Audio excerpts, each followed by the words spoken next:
Thanks for joining in today. And I think just officially, obviously, looking at continuing with our unit that we are, reading from last time, which is events management.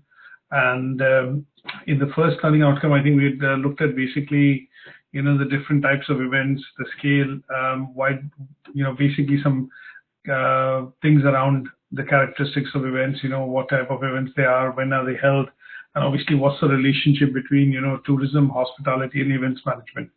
So continuing with that theme and the unit, what we're going to do today is obviously look at understanding the different types of events in a bit more detail.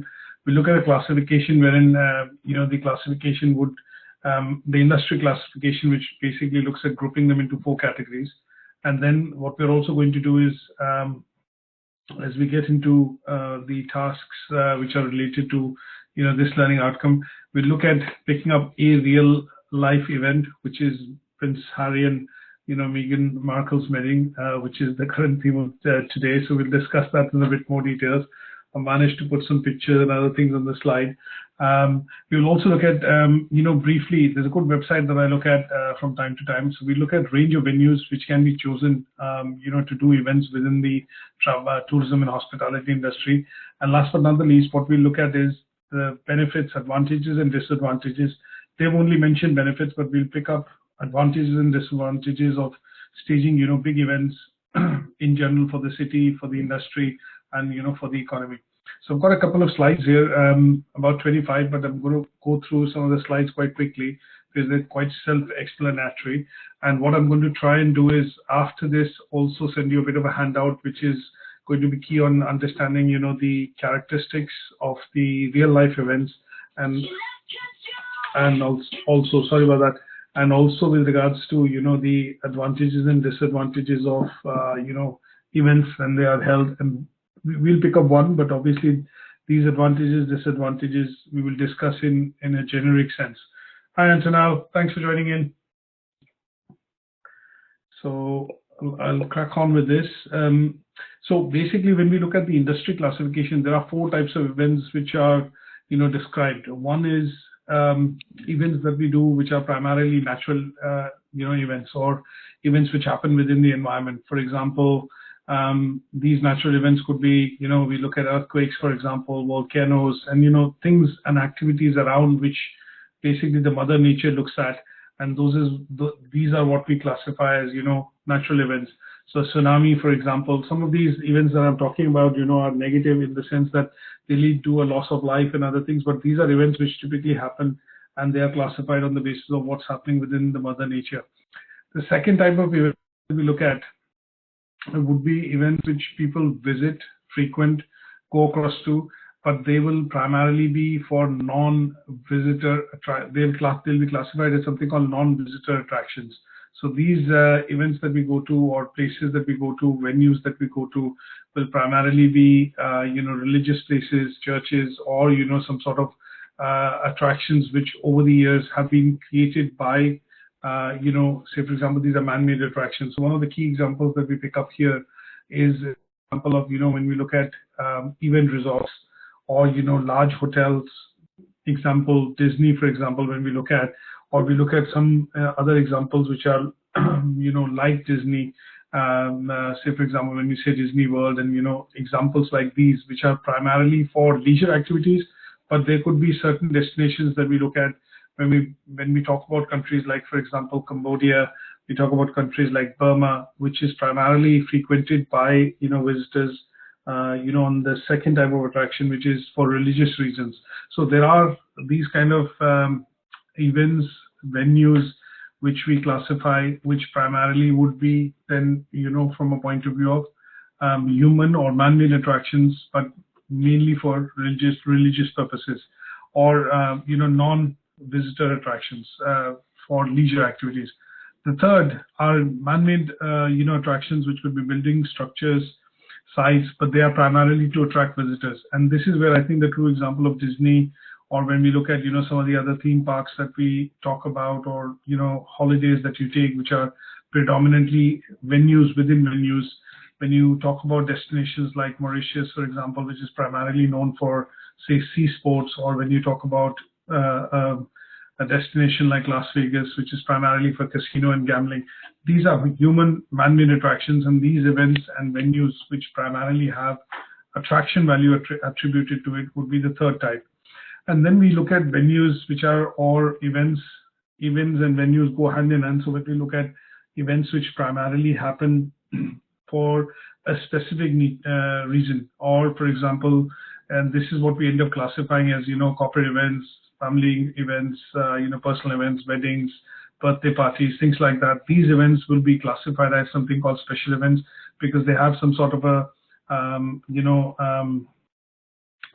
let's put it this way, they have some sort of a nostalgic, relevance, or let's put it this way, that these events kind of correlate to a special occasion being celebrated, and this kind of an occasion happens maybe, once in a lifetime, or happens primarily, after a number of years. Now, when we look at this classification, if I have to bridge that into, 4 different types, we'll call them as, some of these classifications are primarily originating out of, because they are natural features. For example, man-made islands, when we look at, activities which lead to the creation of, I think she's having a bit of problem joining today, so which are primarily the creation of natural events happening within the environment, we'll say natural features. Some of them which are man-made, or structures, buildings that we look at would be man-made features. And then when we look at cultural events, when we look at, religious events, when we look at very special events which have some significance related to culture, or say a heritage, or related to a particular type of society, we know them as, what you call cultural events or features. Hi, Antina. And then, hi. And then we just started, so you've not missed much. And then we are looking at classifying events on the basis of a combination of these 3. So it could be, natural events. It could be, human, say for example, events, or man-made events, which are for specific reasons like religious reasons. Look at, again, man-made, or, events which are related to festivities, things like when we look at the, the events which happen in Brazil, for example, the street parties which happen, forgetting the name of that event. So those events are cultural events. They happen, year on year, and they are kind of part and parcel of, like the London Parade which happens. These are cultural events which typically happen, and they have a very specific venue time frame through which they go through.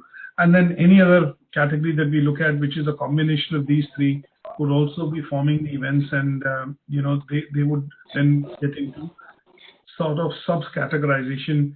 If I look at, say, for example, when I say family events, I could classify them as birthday parties, wedding anniversaries, or some sort of parties in general. But they will all be classified under what you call as family events, or special events. So when we get into that, what we need to be also able to do when we talk about events, we need to talk about the venues, the appropriate venues, why they are chosen, how they are chosen, what are the reasons behind why these venues are chosen. And the idea is to maximize, to a certain extent, when you look at it from a business perspective, event, as we discussed in Learning Outcome 1, there's a very special interrelationship between tourism, hospitality, and event. So events typically tend to contribute additional revenue, bring in more audience, or bring in more visitors, or kind of make the attractions, the tourist destinations, more attractive to visitors because of the seasonal activity which is done to create that spike in people visiting that location.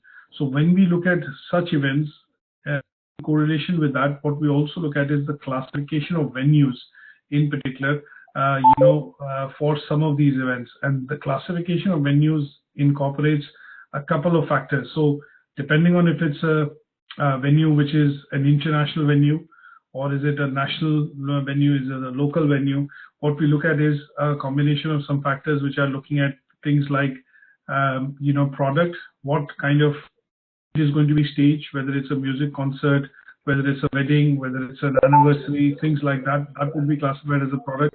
When we look at the build would be, what is the physical build of the event? That means the physical areas in which the event will happen. So when you look at music concerts, it could be the arenas typically which we look at. If we look at a large event like the FA Cup final, which is happening today, and it's happening in the Wembley Stadium. So we look at, again, the build being the physical infrastructure. where the venue or the event is going to be staged. Now, some of these events, when we look at are, on a combination of paid oblique free, that means you have to pay to attend the event, you have to buy tickets, for example, or the entry to the event is by invitation only. And in some cases, some of these events, when they are done for charity, for example, or they are done for societal, causes, in general, you will find that these events could be the participation or, the participation, yes, obviously in these events could be free. Now, there are lots of resources which are deployed. And one such example which I'll pick up today is when you look at a venue that we pick up. Say, for example, it's a corporate event which is looking at, say, a large conference which is going to happen. Then they need to happen. This event will typically happen in a location which could be a conference location or a hotel or a venue which primarily has a large seating capacity or the capacity to be able to accommodate visitors which are there for the attendance of this conference or seminar or training event, whatever it is. And in that case, what you will see is that there are lots of things which come into play, which we talk about, or parameters that we talk about, which would be things like accommodation, things like catering. It'll include security. It'll also have a lot of activities in those places. Some of the events are local activities. And last but not the least, you will also see that some of these activities, also attract what you call, the members of the public and also press. So we will talk about one such event which probably, has happened today, which is the wedding of Prince Harry and, Meghan Markle. And what that meant was, this was an event which was staged. It's a one-in-a-lifetime kind of an event. And the coverage of this event happened with press, television. There were limited number of guests invited. When I say there was not limited is not the right word, selected number of guests were invited. So there were 1,200 invitations which were sent out, and obviously 600 of them attended the service at the St. George's Chapel, and I think some of them will be invited to the dinner or the official, dinner in the evening. So it is an event wherein the invitation or the attendance is not paid for, but it is, by invitation only. It's not free either. But when we look at the product or the main staging of the event, which has happened, is the, the marriage or the wedding celebration of, the wedding occasion and the celebration of Prince Harry and Meghan Markle. I think they'll be called the Duke and the Duchess of Sussex now. So that's the official titles.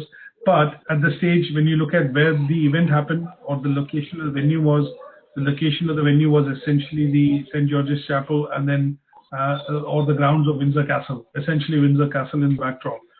And this event is an event which is a special event. So I will classify this as a special event because this happens maybe once in a lifetime, and there was a lot of media hype around it. So a lot of coverage by television networks. They say an estimated 1.8 billion people watched it around the globe. So it was telecasted or televised live. And, this was a man-made event. So what we've done in a sense is the event is international. It's national as well, because it's a sense of pride for, British, Britishers in general, because it's a marriage or a, wedding within the royal family.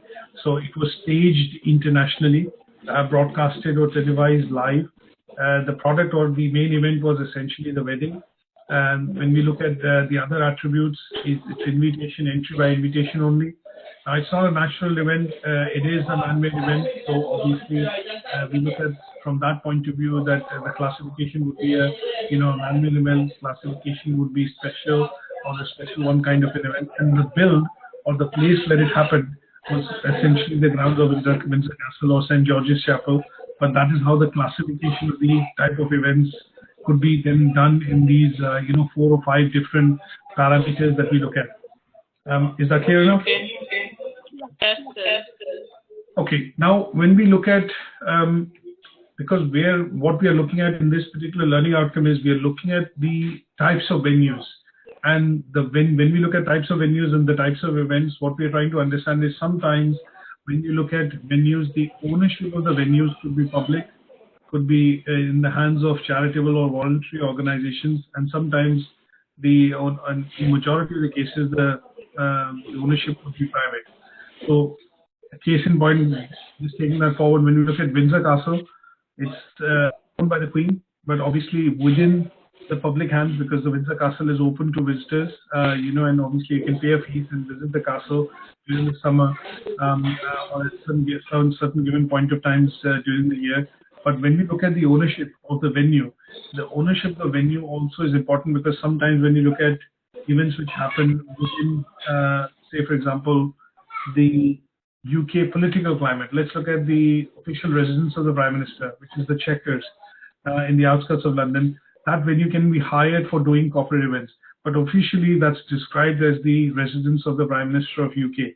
Now, that is in public ownership, but in order to keep the activities and the upkeep of the venue going, it is also offered for private functions in exchange for voluntary contributions to maintain the venue or maintain the state.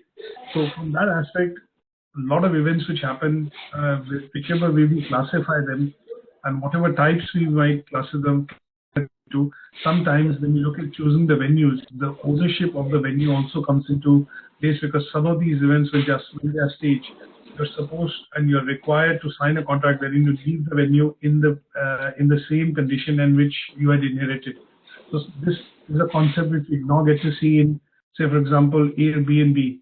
Sometimes when you're going out on a vacation, rather than renting a hotel, what you do is you decide to rent an apartment and you take the use of services of Airbnb. So when you use, or when you go and stay at a particular apartment, a flat or a property, what you're supposed to do is when you leave the venue or the property, you leave it in the same condition in which you had inherited. Or sometimes it does specify that you have to leave 80 euros or 80 pounds in the case of, say, Airbnb for cleaning and other purposes, because if you haven't cleaned it or restored it to the original condition in which you got it, you have to then leave it, leave some money to look at that.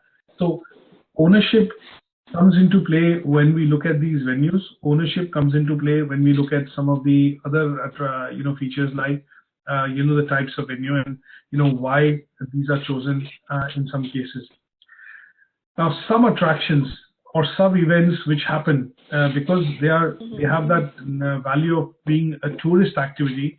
Sometimes you will see that these attractions or venues which we pick and choose where these events happen, they are termed as what you call, they have some attraction attributes. So last time, I think, if you recall, we had picked up an example of something called Glastonbury. Now, this is a festival which happens in the UK. The background setting is, it's probably it's a music concert kind of or a rock festival kind of a concept, wherein the venue, which keeps changing, has an attraction because a lot of bands come in and play, and it's a very fun kind of a atmosphere wherein a lot of young people, I think people of all ages go, but in general, a lot of young people go in. So these kind of venues where these kind of events happen, they have some attraction attributes, and these attraction attributes could be some of them which are listed on the slide. So some of them could be because of the authenticity of the venue. Now, if an event which traditionally happens year on year, like, say, for example, when we look at most of the royal family, special occasions, they happen in the Westminster Abbey, or maybe in this case it happened in the St. George's Chapel. So they have some sort of an authentic value or a symbolism around it, and that is why this place tends to be an attraction. Sometimes you will see that when you do an event, you're looking at generally capacity. That means you have 1,200 delegates, or you have 1,500 guests coming in, or you have 2,000 guests coming in. And depending on that, sometimes you will see corporate events typically tend to hire a very iconic sponsor. So in America, most companies, when they do events or, annual employee conferences, they tend to hire the iconic football stadiums, the American football stadiums. So in the UK, again, sometimes you will see the Premiership League, I know definitely about Manchester United Stadium, Yard Stadium in Manchester. You look at Wembley, they have lots of places within the stadium wherein some of these corporate events can happen, and their capacity in terms of the events, they can accommodate up to 2, 3, 4, 5,000 delegates when these kind of things happen. So when we look at types of events, when we look at types of venues, we classify them according to, obviously, the 4 different types of classification. Sometimes we look at ownership, and then some of these attraction attributes also come into play, when we look at certain types of arrangements to be done. For example, when you look at spatial arrangements, if you're having a, the reason why maybe St. George's Chapel was chosen, I haven't read about it, but I'm just, guessing a few reasons. Could be the number of audience coming in, which is 1,200 guests invited, in terms of the backdrop, which means that, most of the royal family was attending, lots of guests coming in, and, that is why this particular venue was chosen. So there are sometimes arrangements which are required. So arrangements could be, when we look at corporate events, we say theatre style seating, we say, lecture room style seating, we say round table seating. So sometimes those configurations which are required also kind of dominate your choice of venue and the kind of event that is being created. So that is why these attraction attributes also come into play. Now, one of the key things which I'll draw your attention towards will be that sometimes when we classify events, we also say there are World Heritage events, or these are events or venues which are World Heritage. That means they have been landmarked for preservation, or let's put it this way, they are iconic, venues, or venues which have some cultural heritage, and that is why they've been declared as, say, World Heritage sites, or venues which are world classified, that need to be taken care of, so that generation come generation, people should be able to, come in and visit and see the value, and relate to the culture or the historic value of these venues. So some of these are then classified by UNESCO as an organization, and they identify and declare some of these sites as something called World Heritage Site.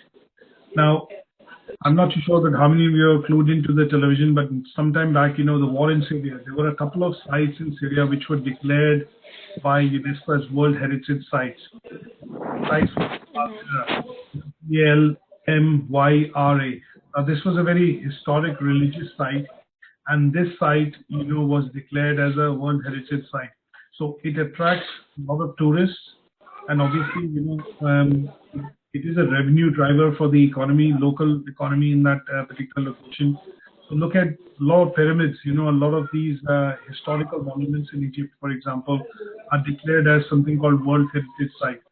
Stonehenge in the UK. Chelsea, you've been to Stonehenge? I've never been, but I want to. All right. So when you look at that, that is a World Heritage Site. So the palaces, obviously in the UK, are declared as World Heritage Sites because they have a very deep significance in history because of the culture. And these sites are then preserved, maintained, and funded by visitors, tourist attractions, by governments, and also by UNESCO, which is the United Nations Educational, Scientific, and Cultural Organization. Now, sometimes there are challenges. We are discussing, very briefly, just looking at classification here of the venues. You will see that these sites also have challenges, which is, UNESCO faces challenges in terms of working with governments. Sometimes they allocate budget, but the budgets are not used up properly, or there's corruption in those cases wherein the budget does not get used and the sites are deteriorating.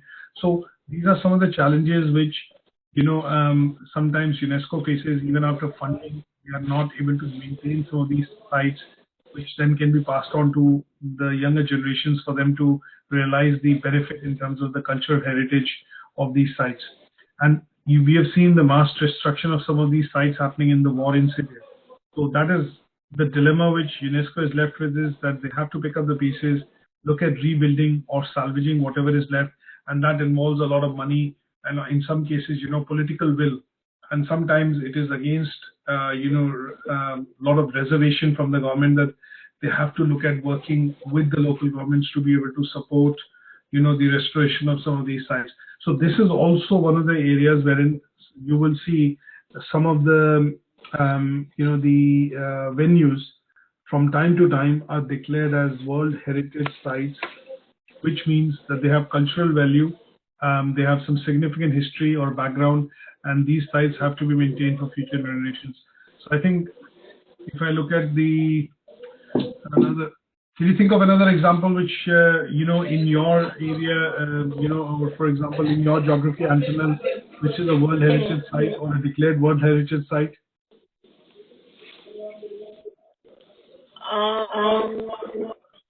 heritage site. I think Pigeon Point Heritage Park would be considered a heritage site.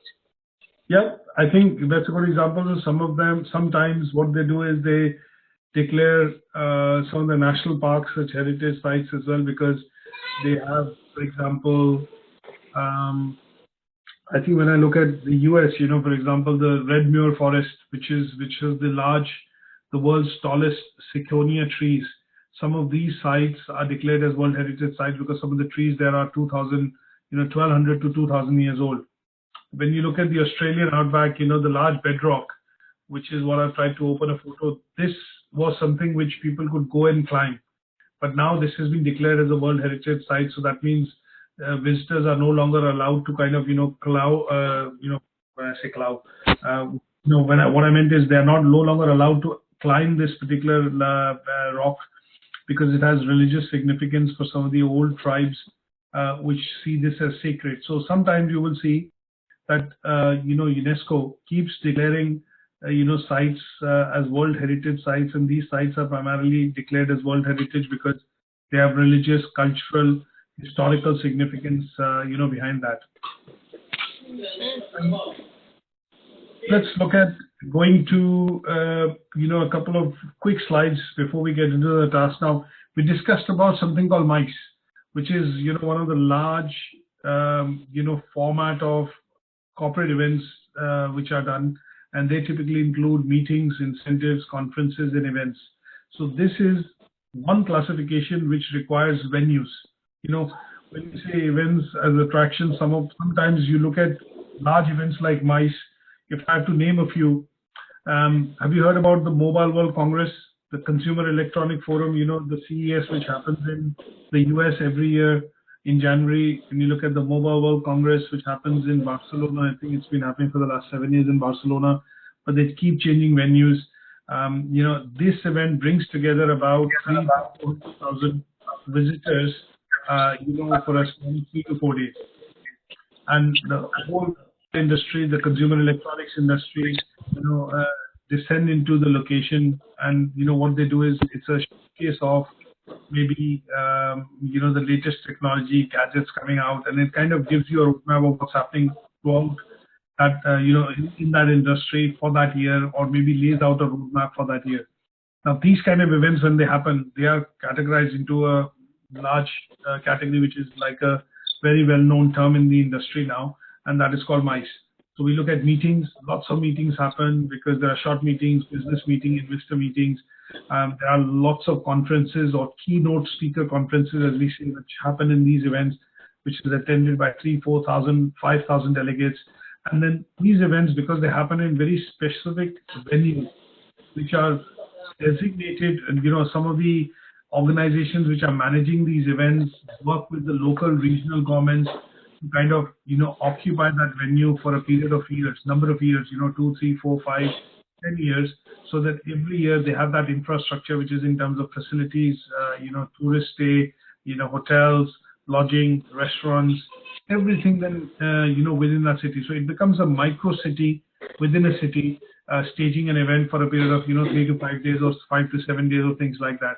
And these events are a very, very important aspect because they generate a lot of revenue, and we will relate this point to the task 2.3 in terms of benefits of staging such large events within cities.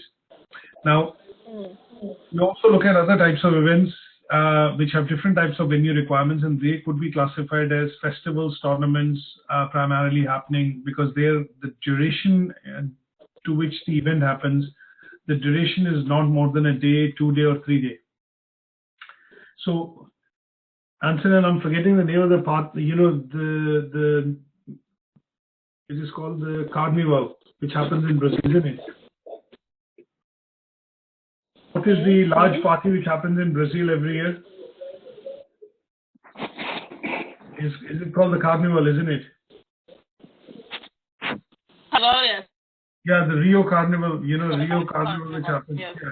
So these events, I would say would be classified as what you call as festivals, or celebration of a particular, culture, or, basically related to, religious or kind of related to religious values, or things which have been happening from generation on generation, year on year, and they have become so symbolic that they are now classed as, festivals. Now, they have very specific requirement in terms of venue. So the carnival which happens in Brazil, for example, or some of the, I can correlate to a Manchester Day parade which happens sometime in the summer. A lot of people get together, they create a lot of different types of, props and other things, and it's a celebration event which celebrates, the diversity of community in Manchester. So these kind of events which tend to happen, which have a very specific value of 3, 4, 5, 6 hours, or maybe a day, and they will be classified as events. Sometimes you will see tournaments. So the word tournament, the moment you think of it, is synonymous with things like the Wimbledon. I can think of a sporting event which relate to, or I can look at the Paris Open, the Australian Open, the US Open. Some of the events which are basically of, they are staged across the year on year, and they are a part and parcel of something called the events calendar, for a country, for a geography. So these are then classed as tournaments, and sometimes you will see that these events classification also happen because they have specific venues, and over the years, these venues only host that event, and then they attract visitors or, attractions in terms of tourists coming to watch and, be a part of these events. Then we look at mega events. Mega events are events which involve the development of specific infrastructure. So when I say mega events, I would classify the Olympics as a mega event, right? Can you think of any other mega event that we could look at which would be called a mega event?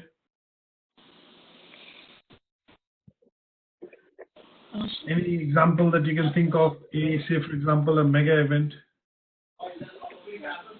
Super Bowl? Come again, Chelsea? With the Super Bowl that's held in America, would that be classed as a mega event? Yes, the finals of that, maybe I would say yes, is a mega event, like the final happening today, between Chelsea and Man United. The FA Cup final would be a mega event because there are 80,000-90,000 people which will essentially, come in and, attend that event. Even though it is a 2, 3, 4 hour, event, but these are classified as something called mega events, wherein you will essentially see not just one sector, but a lot of sectors within the industry participating in it. So when the reason why I mentioned the example of Olympics is that even before the activity starts, you see the construction industry in full swing, the tourism departments of the government or the country where the Olympics are going to happen are in full swing. The whole industry in terms of travel, tourism, events industry gets into full gear. You will see that it brings across associated benefits of, say for example, a surge in spending or, to the local economy as well. So there is a lot happening or riding on some of these kind of events, and that is why, because it brings across an overall boost to the economy. Even if it's a short-term boost, they are normally classified as, I would say, mega events. But one of the key things that we have to note when we talk about a mega event would be that these events typically also involve the development of some sort of an infrastructure. So while I think it's safe to say that the Super Bowl finals or things like that which happen in the US, or the example of the FA Cup final which I mentioned today, are kind of events, but because they do not involve any specific infrastructural development happening or improvement happening on the existing infrastructure, I wouldn't probably I would say that they will be classified as mega events. But I think we'll have to look at some other deeper examples which lead to the creation of some of the improvements, or where the benefits do not just go to a particular sector but go across the wider community, and they will definitely be classified as mega events. So I am just quickly looking at, but yeah, mega events will have different dimensions, and these different dimensions will tend to support the difference is very thin line difference between an event and a mega event. But when we look at mega events, they are large, but they are also regular. So Super Bowl, I think, will come into this kind of classification, which will be a mega event and not a tournament or a normal event. So that's great. Yeah, good stuff. Now, let's get into some of the tasks and understand, why we are looking at understanding, the different types of events and the venues within the tourism and hospitality industry. Now, what are the key characteristics? The first task we want to look at is, it is asking us to talk about the key characteristics of a real life event. The key, what do you call, characteristics of why these real life, events happen within the industry. So I want to pick up on the topic of the, marriage and the wedding, essentially. Not the marriage, the wedding, essentially, which has happened for Princess Harry and Meghan.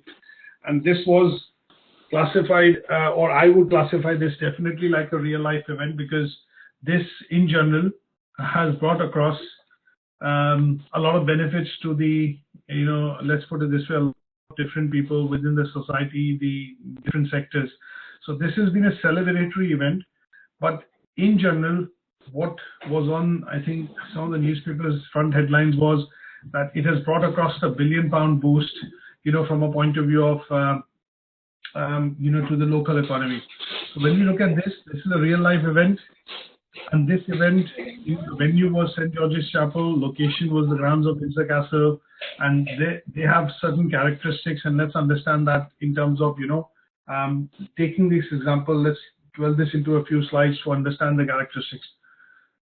So the first is, what is the nature of this event and who are the stakeholders involved? So I think in this, it'll be safe to say the stakeholders involved were the royal family.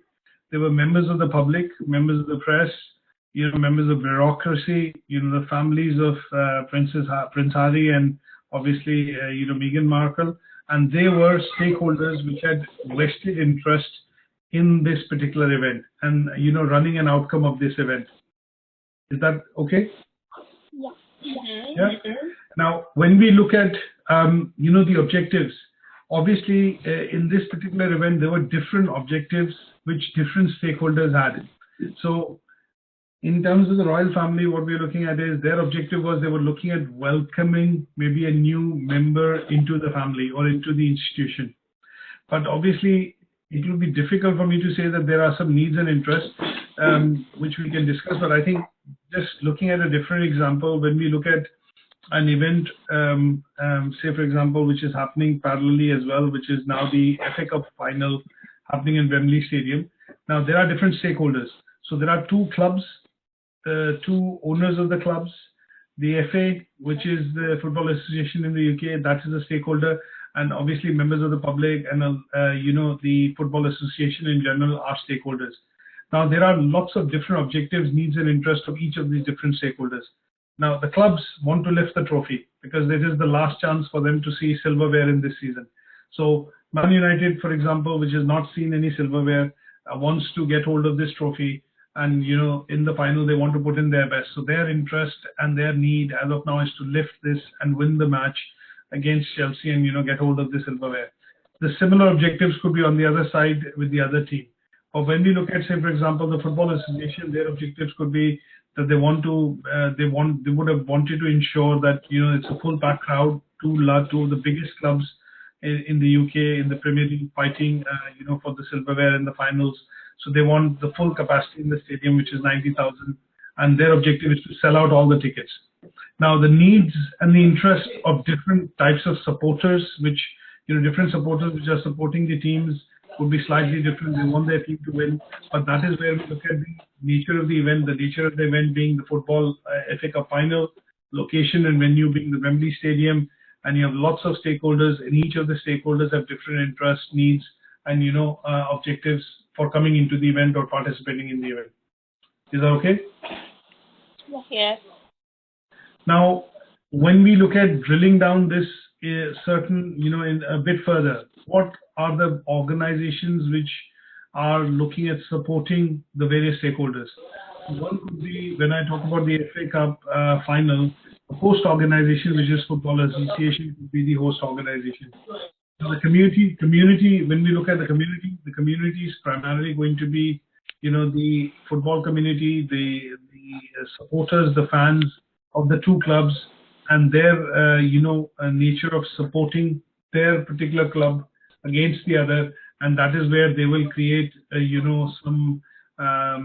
Let's put it this way: they will come prepared to the stadium to be able to support them in whatever shape or form. Now, the third stakeholder, which is what is one of the important stakeholders, would be sponsors. So when you have the two big teams being sponsored, and they have sponsorship in terms of their jersey, the shoes and things like that, and the promotions, the sponsors are looking that their objective is that they want their team to win. If the team wins, for example, if they're sponsoring, the team, they do see increased benefits of that happening in terms of publicity, in terms of good word of mouth, and obviously that leads to larger sales or gains in terms of profitability for that brand. Now, some of these deals which are done, for example, I know for sure that the Man United jersey, is sponsored by Aon, sorry. So this deal, when it was done about, I think, 3 or 4 years back, was worth $100 million.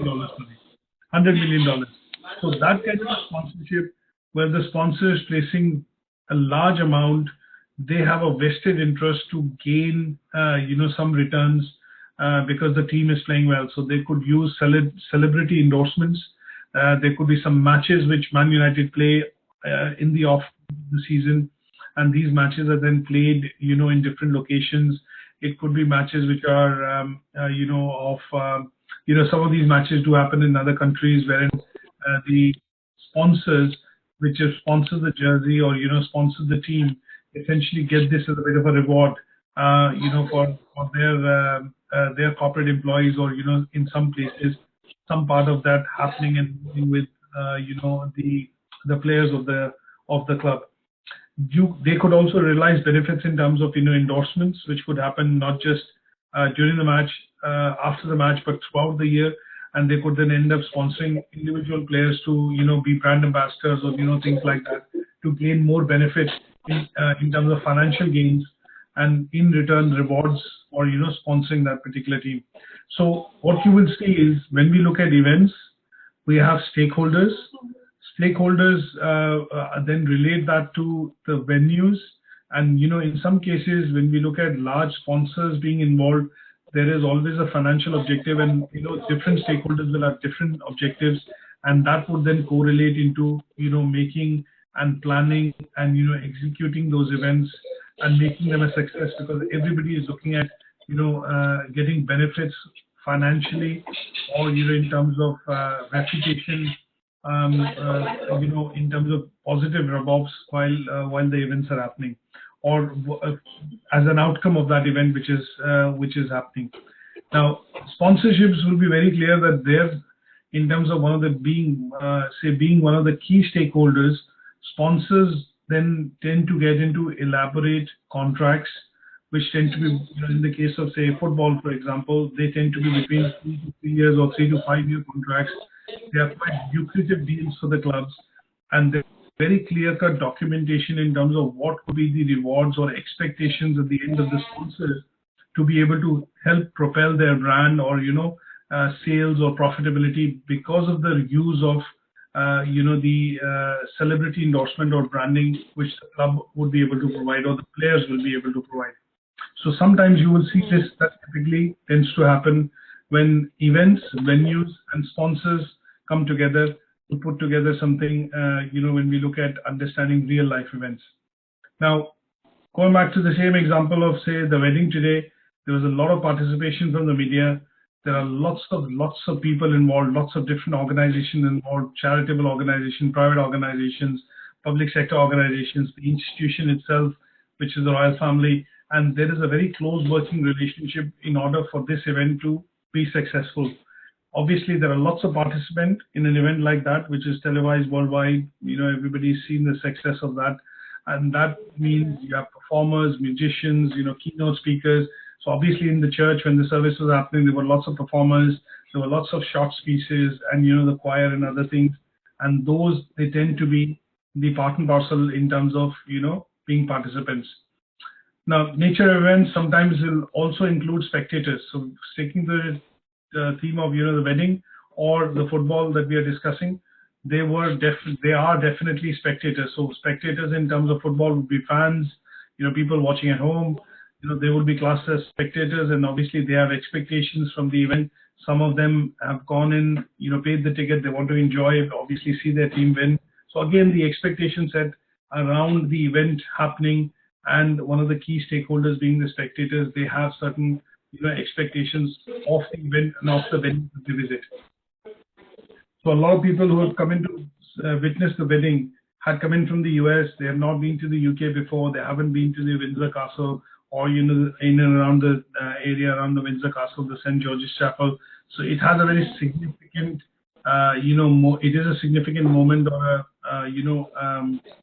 it's a nature of the let's put it, the occasion is quite significant for them to be present and say that, okay, I was there when the wedding happened, or we were there when the wedding happened, and that is what also helps classify the nature of the event.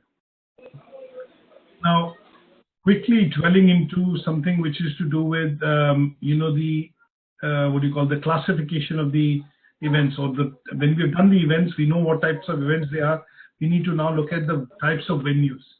Now, the types of venues, I always look at this particular site, which is eventsmanagement.com, and obviously when we say the range of events, we want to look at, we've classified them into very different types.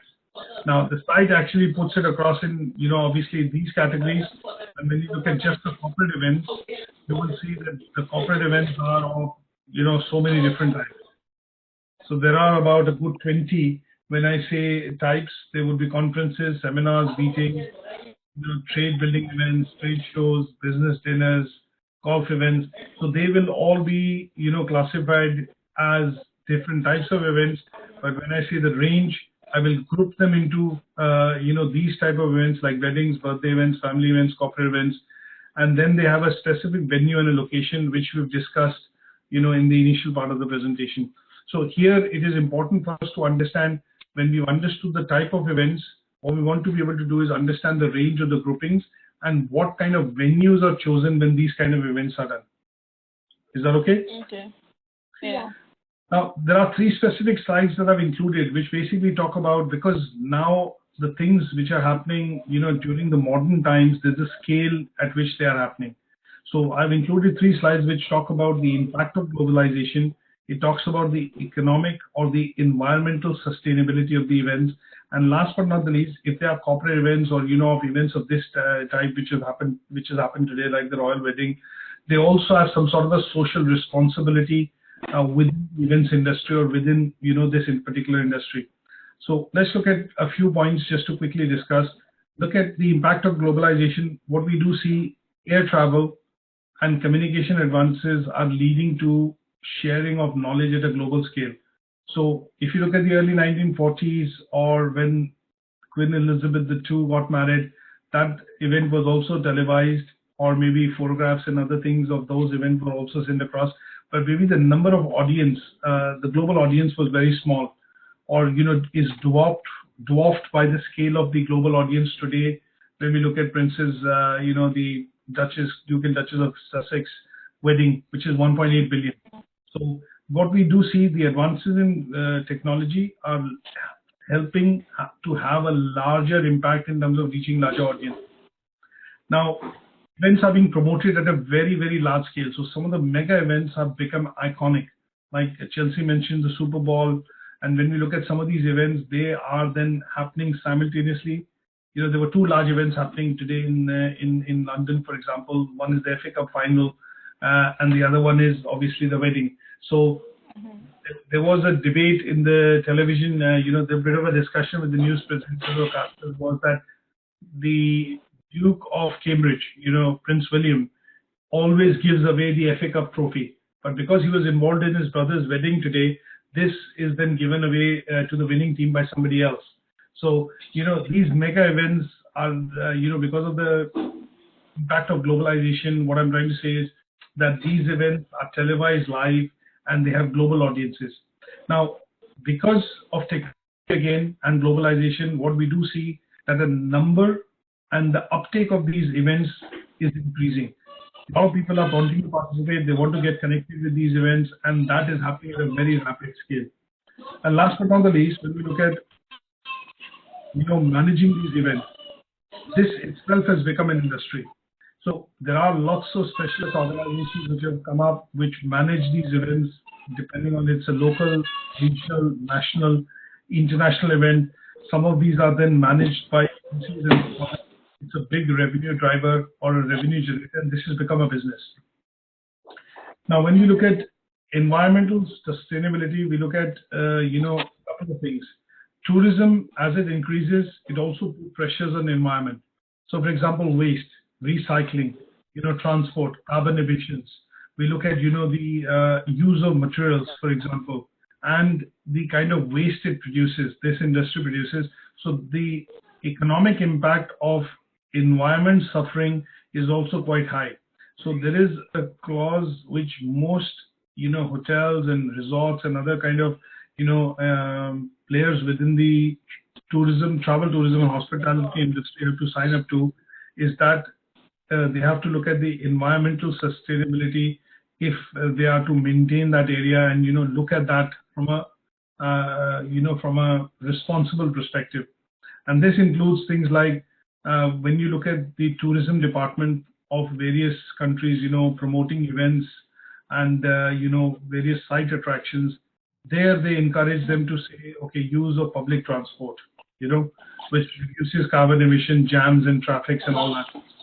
You look at sometimes some venues which are created just for events, they want to look at then the sustainability of those venues to be able to reuse them for other events which can happen within that same location. Now the catering, we look at use of glasses, bottles, things like that. There is a keen concept of recycling which has been introduced in order to look at sustainability. So again, when we look at this side of industry, because it's a time-bound event which tends to happen at a particular venue or a location, it creates a lot of waste or creates a lot of, byproducts, then that is where the concept of environmental sustainability has also come in to the events industry. And last but not the least, what we look at is social responsibility. Now, the social responsibility is what we say in the case of, organizations could be corporate social responsibility, CSR, as a term that we use. And this then is related and today is a part and parcel of most organizations' mission and vision of the company.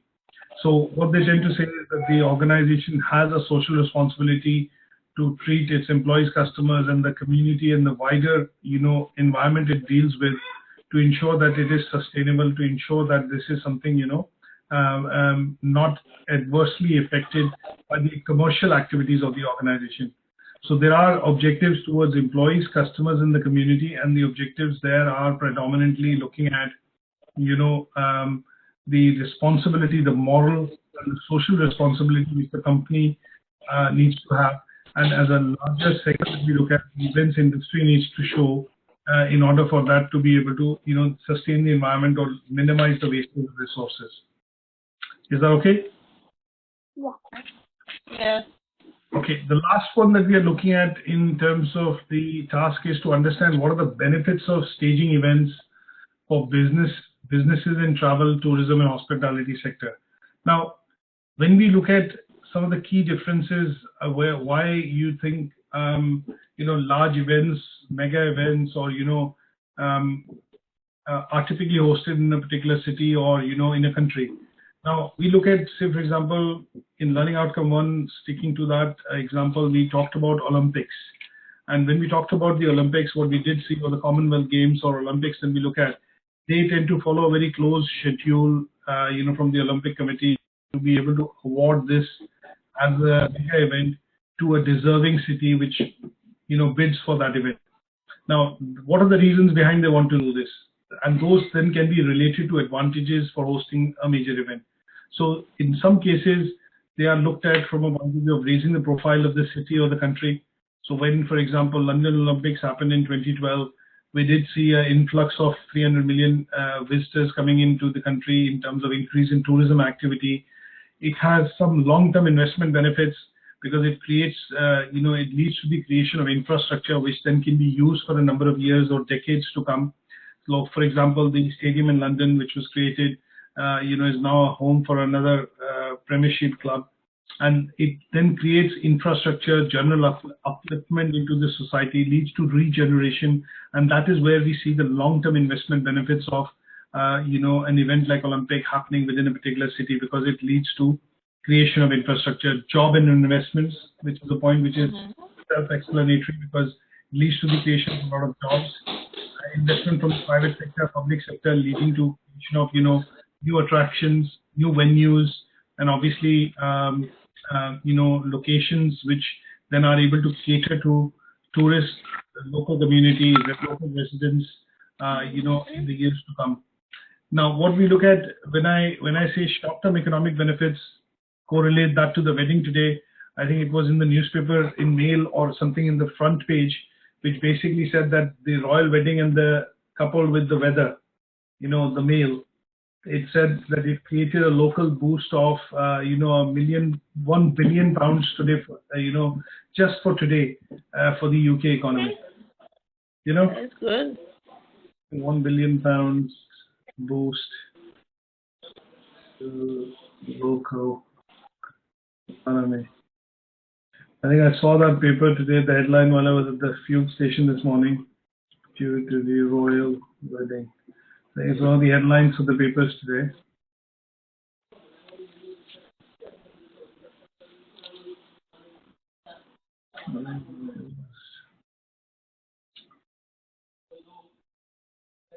Yeah, so something like that. I think probably I wanted to get a snapshot of what it was in the papers today.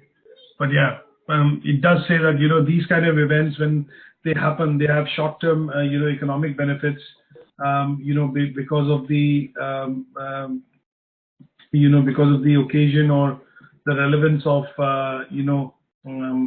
this happening within a particular location. So this is something which definitely tends to happen sometimes when we look at the royal wedding or some of these real-time events which are happening. Now let's look at some of the disadvantages or drawbacks of these kind of events. That is where it is, to be honest.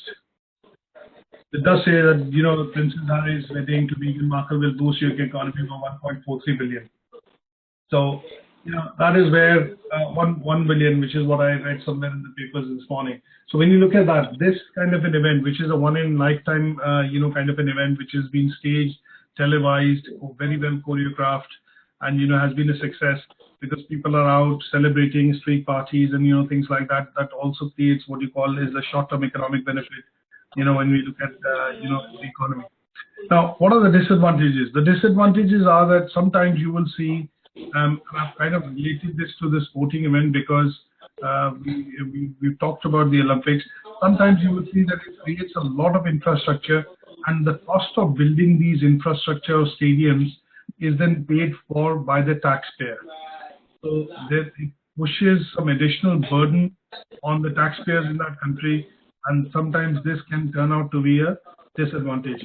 Now, the other thing which sometimes a lot of countries which actually, or cities back out of the bid, also say that after the 8 years of continuous infrastructure development, it needs very short-term usage. Of about 23 days during the Olympics or the Paralympics, so a period of 2 months or 1.5 to 2 months, and after that, the infrastructure which has been created does not have a proper usage in terms of utilization. Sometimes you will see that if too much money has been spent, it leads to negative publicity because the public gets upset by saying that it's a taxpayer's money, a lot of investment being done, and this investment could have been done elsewhere, not just in terms of boosting tourism or short-term boost to the economy, but because of this. Sometimes you will see there are groups which basically said that I think there were about 35,000 petitions which were signed, which said that the royal family should kind of fund the cost, the public cost of the the cost to the public for the wedding. So obviously when you have 25,000 petitions or higher, the Parliament has to kind of send across a written notification to the people who have actually signed the petition, saying that why this is not a good use, or why this is a good use of public money. And that is why you see some of these headlines, to counteract, balance, the bit that which says, okay, you're asking 20, 30, 40 million pounds being paid for by the royal family, but in this case, the wedding occasion itself is creating a boost for the economy, which is welcomed by most of the high street brands and in general the businesses in the country. The cost of security, you look at Group 4, which put it, I think, 240 million pounds in terms of as a security bill when such an event of that scale is happening. The Olympics 2012. Look at, there are lots of costs associated to keep and maintain security, and that turns out to be a disadvantage.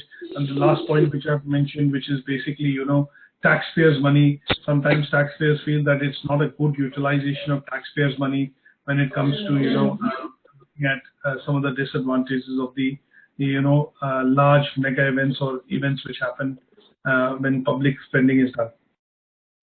So this is where I'm going to stop. Any questions on what we've covered today?